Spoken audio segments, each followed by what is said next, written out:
बच्चों को लेकर बात की जाती है और ये कहा जाता है कि इतिहास जो है वो सही तरह से परोसा नहीं गया है।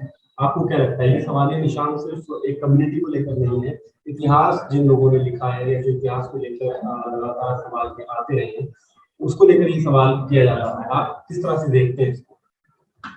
देखिए, जहां तक कुतुब मीनार का सवाल है, कुतुब मीनार की पूरी तारीख कुतुब मीनार पर खुद ही लिखी हुई है, अंदर और बाहर। उसमें पूरा रिकॉर्ड है कि ये 1199 का एक पत्थर उसमें अंदर चुना हुआ है, जिसपे 1199 का मतलब वहां संवाद का डेट दिया है, जो 1199 है वो लिखा हुआ है, वो चुना हुआ है दरवाजे के ठीक अंदर। दरवाजे के बाहर जो है वो लिखा हुआ है कि इसके जो आर्किटेक्ट है वो फजल अबुल माली थे। ये भी क्या कहते हैं, वही थे जिन्होंने बगल की जो जामा मस्जिद है वो बनाई है, और उसके ऊपर भी सारे कतबे मौजूद हैं। इसलिए इस पे कोई विवाद या कोई बहस है ही नहीं कि ये कब बनी थी, किसने बनाई थी, क्योंकि तो सब इस पे कुतुब मीनार पे तो सब कुछ लिखा हुआ है।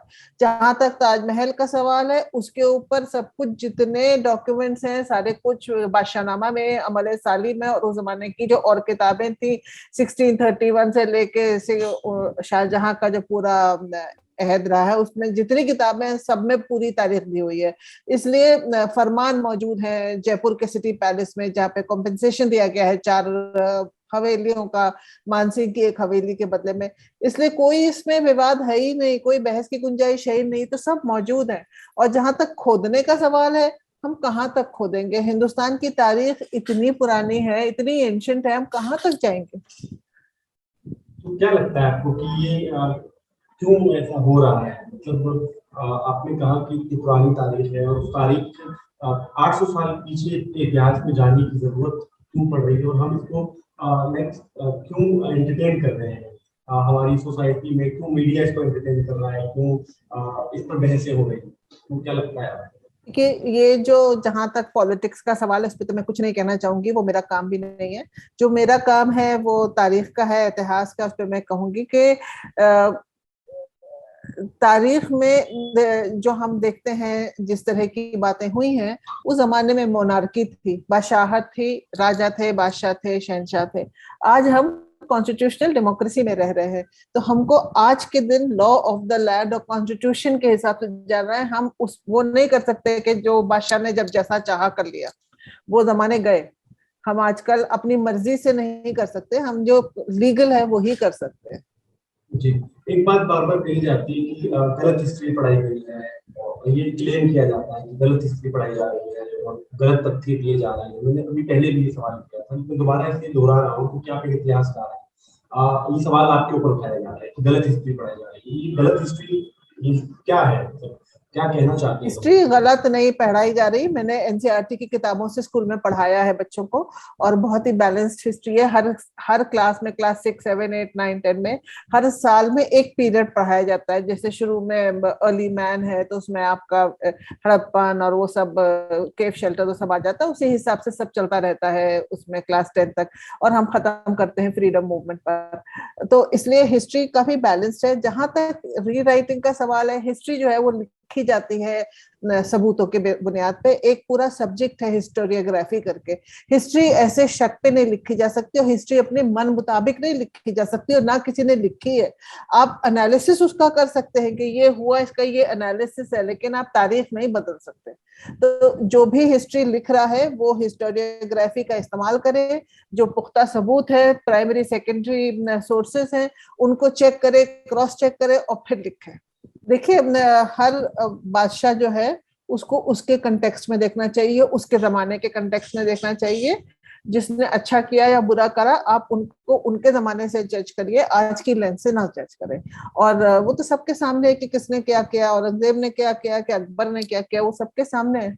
इसलिए उस पर क्या कहना है आप। लेकिन ये कि हम उन्हें आज की तारीख से नहीं जज कर सकते, हमें उन्हें उनके कंटेक्स्ट में जज करना है कि उन्होंने क्यों ये किया। हिस्ट्री हमको यही सिखाती है कि हम देखें कि क्या हुआ, और हम फिर ये सोचे कि उन्होंने ये ऐसा क्यों किया और उसका क्या नतीजा हुआ, तो वो भी हमारे सामने है।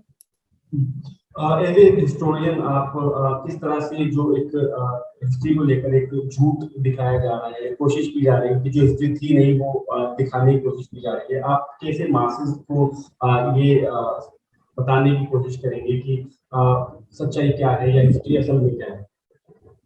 देखिए कोई ब्लैक एंड व्हाइट नहीं होता, हर चीज ग्रे होती है। ना ही कोई बहुत अच्छा था, ना ही कोई बहुत बुरा था, बीच का एक ग्रे एरिया होता है। हम लोग उसी को टटोलने की, खंगालने की कोशिश करते हैं। सोर्सेस के बुनियाद के ऊपर, उनके बिना के ऊपर हम लोग लिखने की कोशिश करते हैं। हमारा यही काम है। ओके, तो क्या मतलब आप कहना चाहेंगे इस बारे में कि पॉलिटिकल जितने भी सवाल हैं आप उनसे, आप उस पे नहीं जाना चाहते हो, बात नहीं करना चाहते हो, लेकिन एक बहुत सीधी सी बात है कि जिस तरह हिस्ट्री को लेकर लगातार सवाल किए जाते हैं और किए जा रहे हैं अभी इस वक्त में, उस वक्त में जो हिस्टोरियंस हैं उनको बहुत जरूरत पेश आ रही है। लेकिन आप लोग किस तरह से एड्रेस करना चाहते हैं इस इशू को? लाइक ज्ञान और मुझे पर आप कुछ नहीं बोलना चाह रहे हैं, तो बुनियाद पर आपने एक बात कही, लेकिन लोग सच्चाई जानना चाहते हैं कि क्या सच्चाई है इन सभी इशू पे। देखिए आजकल ना बहुत सारी नरेटिव हिस्ट्री लिखी जा रही है, सोशल मीडिया पे भी बहुत नरेटिव हिस्ट्री लिखी जा रही है। इसलिए लोगों को व्हाट्सएप ना पढ़ के जिसपे कुछ भी उल्टा सीधा दे देते हैं। आप किताबें पढ़िए, क्रेडिबल लोगों की किताबें पढ़िए जिनको आप समझते हैं, और ये देखिए कि वो उनकी हिस्टोरियोग्राफी क्या है। क्योंकि सबसे जरूरी बात यह है, हम कुछ भी कहीं पे भी आसमान में लिख सकते हैं, लेकिन हवा में लिख सकते हैं, लेकिन इसका मतलब ये नहीं कि ये सच है। उसके पीछे कुछ ठोस सबूत होने चाहिए। तो वो किताबें पढ़ें जो, जैसे मैंने अर्ज किया कि नरेटिव हिस्ट्री बहुत आसानी से लिखी जा रही है। आजकल बहुत सारे राइटर्स हैं जो लिख रहे हैं, चाहे वो मुगल हो, मुगलों के बारे में हो, चाहे वो डेक्कन के बारे में हो, चाहे वो कहीं के भी बारे में हो, चाहे आर्किटेक्चर हो, आर्ट है, हर चीज की हर किताब मौजूद है। बहुत आसानी से प्यार से लिखी हुई किताब मौजूद है। आप उसकी हिस्टोरियोग्राफी देखिए कि उसके पास सबूत है, वो किस बिना पे लिख रहे हैं, उस बिना पे आप जज करिए। ना कि ये हमारी मर्जी के हिसाब से, ये हमारी मर्जी के हिसाब से नहीं है। और व्हाट्सएप खुदा के लिए कोई ना पढ़े, आप प्लीज किताबें पढ़िए, आर्टिकल्स पढ़िए, और सोशल मीडिया पे भी जहां पे सोर्सेस के साथ लिखा जा रहा है वो पढ़िए। और नहीं सोर्स है तो पूछिए ये सोर्स क्या है। आज को हिस्ट्री से ये सीखना चाहिए कि आपस में लड़ने में कभी कोई फायदा नहीं हुआ है। प्रोग्रेस जब ही होती है जब आपस में मिलकर रहते हैं।